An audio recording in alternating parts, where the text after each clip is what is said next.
Laundry. Sebelum video ini lanjut, silahkan tekan dulu tombol subscribe-nya ya. Terima kasih. Bismillahirrahmanirrahim. Assalamualaikum warahmatullahi wabarakatuh. Kembali dengan kami di Jepsoni Channel, teman-teman semua. Konten terbaru nih dari kami. Ya mungkin ini konten ngobrol ringan, gitu kan, ngobrol singkat. Sebenarnya tidak terlalu serius juga, gitu kan, konten-konten sederhana. Dan mungkin di sini kami mau sedikit sharing mengenai cara pengaturan libur yang biasa kami lakukan di laundry, gitu teman-teman. Jadi berhubung saat ini kan akan segera menghadapi yang namanya Hari Raya Idul Fitri. Nah, baca-baca di sosial media, di grup, gitu kan, teman-teman ada sedikit kebingungan bagaimana cara mengatur libur untuk para karyawan. Nah, seperti itu.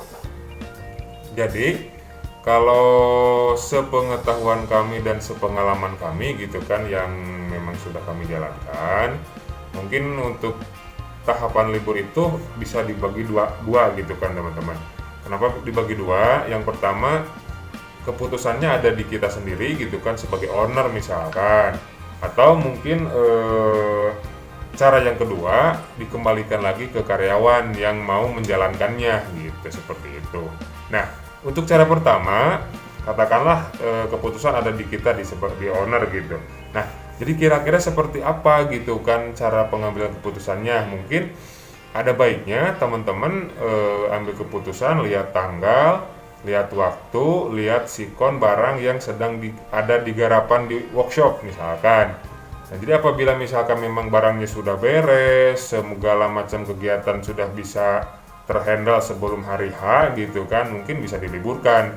Intinya sih kalau untuk pengambilan langkah yang pertama itu semua kesepakatan ataupun keputusan ada di owner. Mau seperti apa, mau itu libur 1 hari, mau 2 hari, 3 hari, mau 10 hari misalkan. Tapi mungkin ya konsekuensinya nantinya apakah si karyawannya itu mau mengikuti aturan atau tidak. Nah, untuk langkah yang kedua, kalau ini langkah yang biasa kami lakukan teman-teman. Jadi untuk langkah yang kedua biasanya kami kembalikan ke karyawan, kita adakan musyawarah, kita adakan briefing, gitu kan. Jadi biasanya briefing itu dilakukan 1 hari sebelum libur, katakanlah misalkan, gitu kan, hari H itu untuk lebaran ini misalkan, gitu kan, di hari Minggu. Nah, hari Sabtunya itu adalah hari terakhir di mana kita akan untuk hari terakhir libur, hari terakhir kerja maksudnya teman-teman. Jadi hari terakhir kerja, jadi besoknya karena mau lebaran. Nah, kita kumpulkan, kita briefing di sana mau seperti apa. Nah, biasanya kami ambil 1 hari untuk libur di hari H, di hari lebaran itu. Jadi misalkan di hari Minggunya kita libur 1 hari, kemudian kita berikan opsi ke karyawan, misalkan mau masuknya hari apa, kira-kira kesiapan dan kesanggupannya. Cuman misalkan katanya mereka pengen jadi 3 hari liburnya, Minggu, Senin sama Selasa.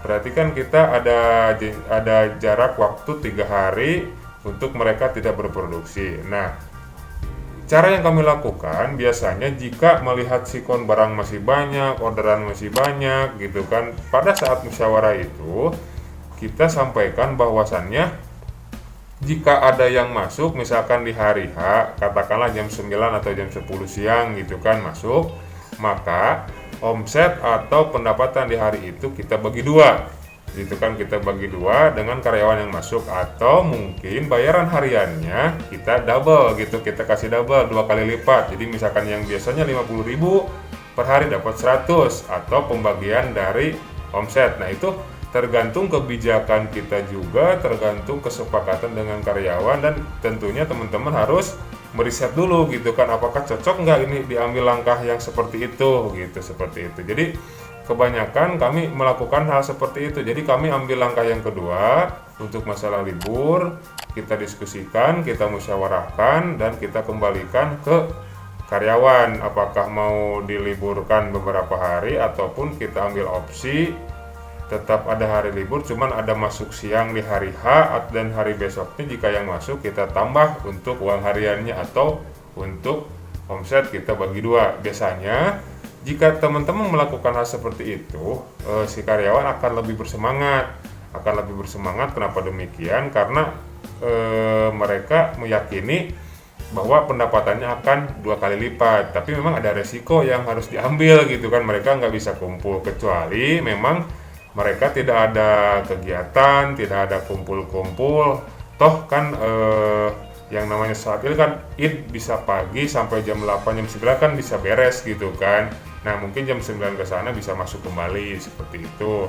Tapi mungkin ada juga memang yang sedikit nakal, nggak bisa mengikuti aturan itu. Tapi ya, intinya sih dikembalikan ke mereka, mau seperti apa. Ya kita sebagai owner, apalagi yang memang nggak terjun, cuma merintah doang, tidak harus memaksakan juga, tergantung kesiapan mereka gitu kan, seperti itu. Nah jadi mungkin kesimpulannya adalah untuk masalah libur tergantung teman-teman semua. Langkah yang pertama, keputusan ada di kita, mau itu diliburkan ataupun enggak. Cuman ada konsekuensi yang harus diambil, misalkan karyawan itu mau mengikuti atau tidak.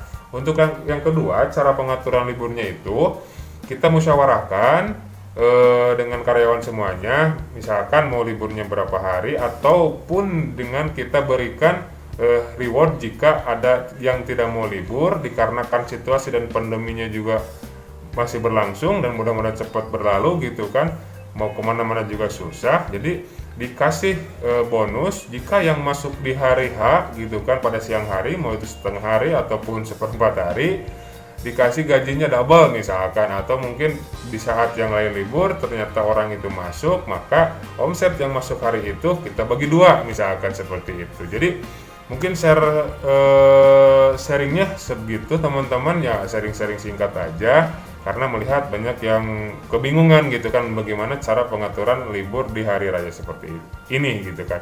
Nah itu mungkin yang bisa disampaikan. Jangan lupa untuk di like teman-teman, untuk di like ya, di share, tombolnya ada di bawah, dan mungkin untuk di subscribe ada tombol merah di sebelah kiri teman-teman. Sebelah kiri apa kanan ya? Ya pokoknya di bawah aja lah pokoknya, dan loncengnya tolong diaktifkan ya. Sekian, mudah-mudahan bermanfaat.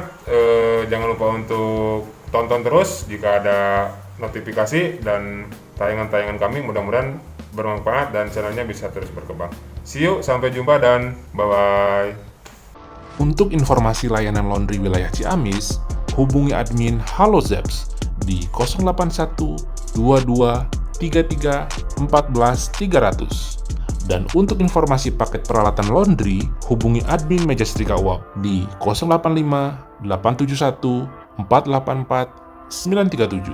Atau kunjungi sosial media kami lainnya.